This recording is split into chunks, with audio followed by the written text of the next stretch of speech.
tous, on se retrouve aujourd'hui pour une nouvelle vidéo. C'est la vidéo des sorties livresques du mois de juillet. Et encore une fois, j'en ai noté pas mal. Ça va être encore un mois compliqué côté tentation. Je vais donc vous présenter les sorties que j'ai notées de mon côté. Et on commence tout de suite. On commence par le 1er juillet, sortira Les papillons se cachent pendant la pluie de Daniel Ghisiano en auto-édition. Ce roman, j'ai littéralement craqué sur la couverture que je trouve juste sublime. Et en plus, le résumé m'a ensuite beaucoup tenté. On est là dans une histoire qui se passe en Provence, une région très chère à mon cœur. Et on est sur une histoire de reconstruction. Je pense que les héros vont avoir beaucoup souffert et vont devoir se reconstruire. Moi, c'est quelque chose qui match quand il y a vraiment eu quelque chose de grave qui s'est passé et de la reconstruction. Ça va me permettre de découvrir la plume de Daniel Ghisiano que je ne connais pas. Mais ce roman, vraiment, me tente beaucoup, beaucoup. On continue avec le 1er juillet, sortira le tome 2 de Lacanau Beach Baby de Enaël en auto-édition. Ce tome 2 s'intitule L'été de leurs 26 ans et je crois que le couple un peu plus phare, c'est Vadim et Gia. C'est une saga de l'été qui sent bon l'été, justement. Vous allez voir dans ma prochaine vidéo pile à lire que j'ai mis le tome 1 et le tome 2 dans ma pile à lire de l'été. Et j'ai très hâte de me plonger dans cette histoire, de retrouver la plume et l'humour de Enaël avec ces 3 couples ou ces 6 amis. Je pense que ça va sentir bon l'été, le sable chaud, les cocktails au bord de la plage. Je vous en reparle très prochainement, mais en tout cas j'ai noté la date de sortie de ce tome 2. Toujours le 1er juillet sortira Phoenix, le tome 7 des Hell's Wings de Liliana aux éditions Phoenixia. Ce tome 7 est attendu par de très nombreuses et nombreux lecteurs. Moi, je ne suis pas à jour dans cette saga. J'ai lu le tome 1 et je vais essayer de les lire dans l'ordre, bien évidemment. Mais Lily a fait le choix de sortir ce tome 7 en premier dans cette maison d'édition parce qu'il est tellement attendu que c'était l'occasion de faire plaisir aux lecteurs et aux lectrices. Je sais que les tomes précédents vont ressortir dans cette maison d'édition dans les prochaines semaines, mois. Donc moi, je vais plutôt suivre cette sortie-là pour pouvoir être à jour dans cette saga. J'avais beaucoup aimé le tome 1, j'essaierai de vous remettre quelque part mon avis. On est là dans une saga biker, bien évidemment, oui, le premier tome avait fait son taf, donc je vais continuer. Mais le tome 7, je sais que vous êtes nombreux et nombreuses à l'attendre, donc il sort le 1er juillet. Toujours le 1er juillet, mais chez HarperCollins dans leur collection HQN, sortira Rock'n'Love de Arsène K, que je ne connais pas. Je ne sais pas si c'est son premier roman ou pas, mais le résumé m'a beaucoup tenté. On est là dans une histoire avec une maman qui gère en solo sa fille et dans une vie un petit peu routinière jusqu'au jour où sa fille va fuguer et où son ex-petite amie va revenir dans sa vie. Donc ça crée un gros choc, tout ça.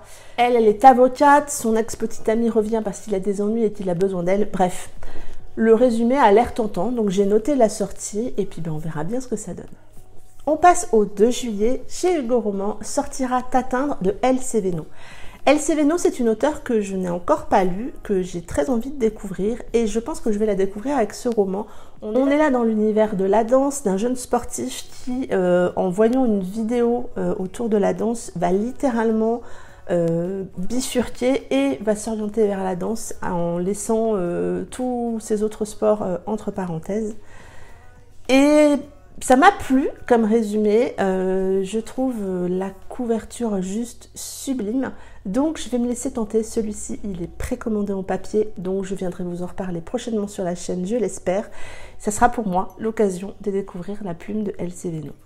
On passe au 3 juillet chez Black Ink Édition, sortira Bad Trip, le tome 2 de Black Fidelity de Shelby Cali. Il sortira donc le 3 juillet en brochet et le 10 juillet en numérique. Vous savez l'amour que j'ai pour cette histoire qui est celle de Black Fidelity et je suis très très contente de voir ressortir cette saga. Là on est dans une duologie maintenant. Ça va être l'occasion pour moi de retrouver Jet et Lynn. J'ai vraiment, vraiment hâte. Je trouve le duo de couverture avec ce jeu d'écriture en haut vraiment très réussi. Là aussi, ils sont précommandés. Mais ça sera aussi une relecture pour moi, sans doute à la rentrée. Non. On continue avec le 3 juillet en auto-édition. Sortira Love in Memory de Marie Agi. On est là dans une romance MM. Vous le savez, avec moi, la plume de Marie Agi, ça match quasiment à chaque fois. Et du coup, celui-ci, je vais me laisser bien évidemment tenter. J'ai hâte de découvrir cette nouvelle histoire. On a encore une couverture vraiment superbe. Marie fait vraiment un travail de couverture, je trouve, très très réussi. Et donc, je vais là aussi me laisser tenter. Vous imaginez bien, avec Marie Agi, c'est difficile de résister.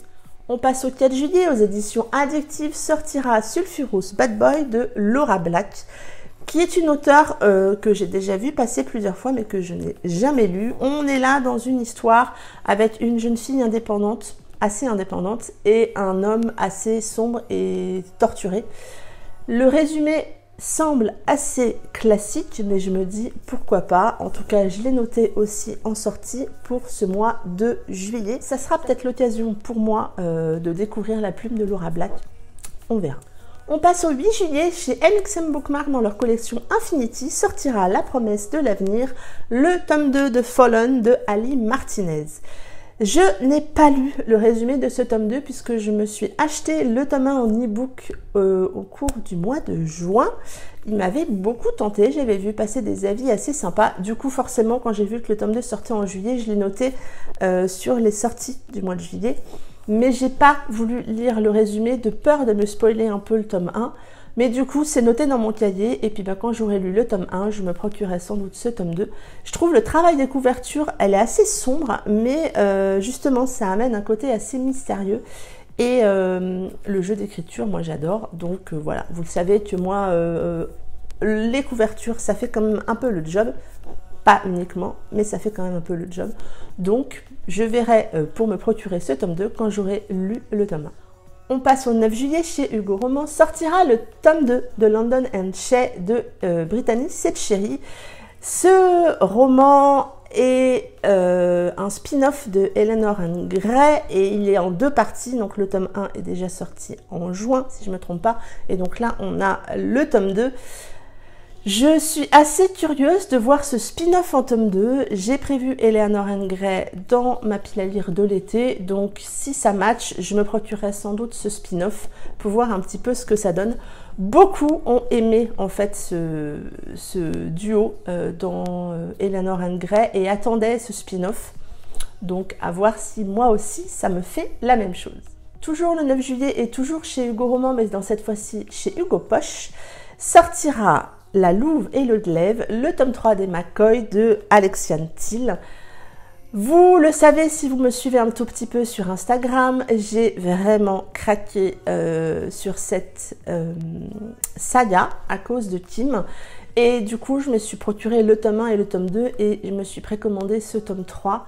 Kim, je vais vous renvoyer sur son profil Instagram et sur son blog. Je mettrai peut-être les 2 liens en barre d'infos. On a tellement bien parlé en story que ça m'a vraiment donné envie. En plus, j'ai trouvé les couves très réussies. Je l'avoue, le format Hugo Poche me plaît pas mal parce que je trouve que ce sont des poches de bonne qualité. La couverture est bien rigide, voilà. C'est un format qui me plaît.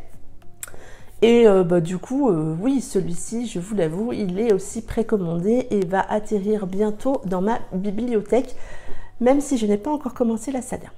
On passe au 12 juillet, en auto-édition, sortira Blackbird Song de Mary Matthews. Et là, je vous dis que j'ai un petit peu hâte parce qu'on est dans un roman MM entre un biker et un rocker.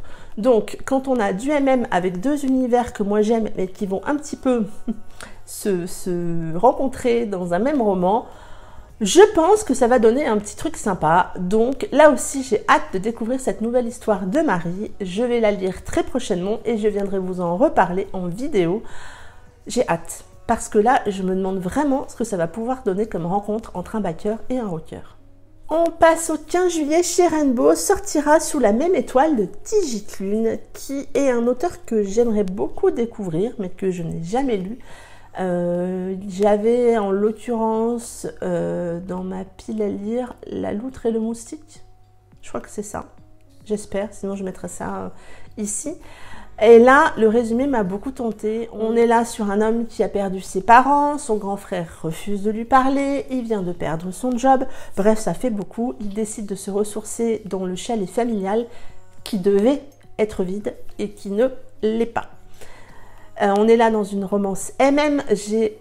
Je pense que je vais me laisser tenter par cette histoire parce que ça me permettra de découvrir Digitlune sans commencer une saga.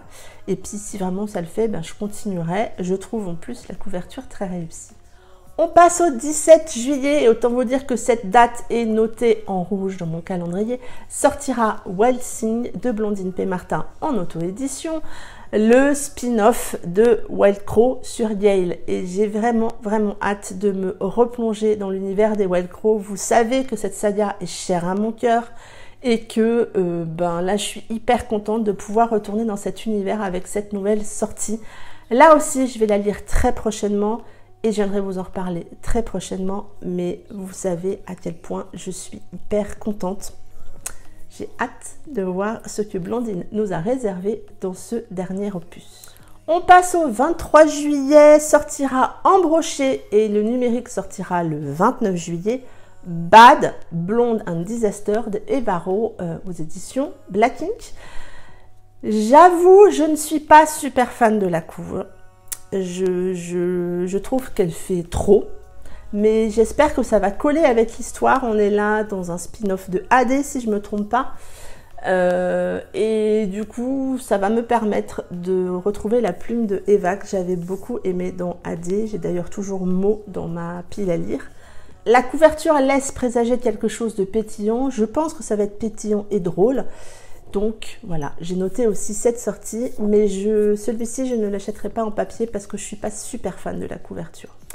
Et la dernière sortie dont je veux vous parler, je n'ai pas de date exacte, je sais juste que ça devrait sortir première quinzaine de juillet. C'est la réécriture et donc la nouvelle réédition de My Happily Ever After de Lina Hope. J'ai littéralement craqué sur la couve de cette réédition. Et du coup, j'ai très envie de découvrir cette histoire. Lina Hope, je l'ai lu pour le moment avec Ghost Secret, qui a assez bien marché avec moi. J'ai en tout cas bien accroché à la plume. J'ai My Bad Romeo dans ma pile à lire et je me laisserai peut-être tenter par cette sortie, donc qui devrait sortir première quinzaine de juillet. N'hésitez pas à suivre les réseaux de Lina pour avoir la date plus précise. Ça en est tout pour cette vidéo. Comme vous pouvez le voir, encore de belles sorties au cours de ce mois de juillet. De quoi se faire plaisir à la plage, à la maison, en montagne, en vacances, quel que soit l'endroit où vous allez passer votre été. On a de quoi se faire encore une fois plaisir avec toutes ces magnifiques sorties. N'hésitez pas à me dire si vous avez noté d'autres sorties, parce que je suis sûre que j'en ai loupé plein, donc dites-moi tout en commentaire, je me ferai un plaisir de vous répondre. N'hésitez pas aussi à vous abonner à la chaîne et à me suivre sur Instagram. Et en attendant, je vous souhaite une très belle semaine, de belles lectures et je vous dis à très bientôt pour une prochaine vidéo. Bye bye!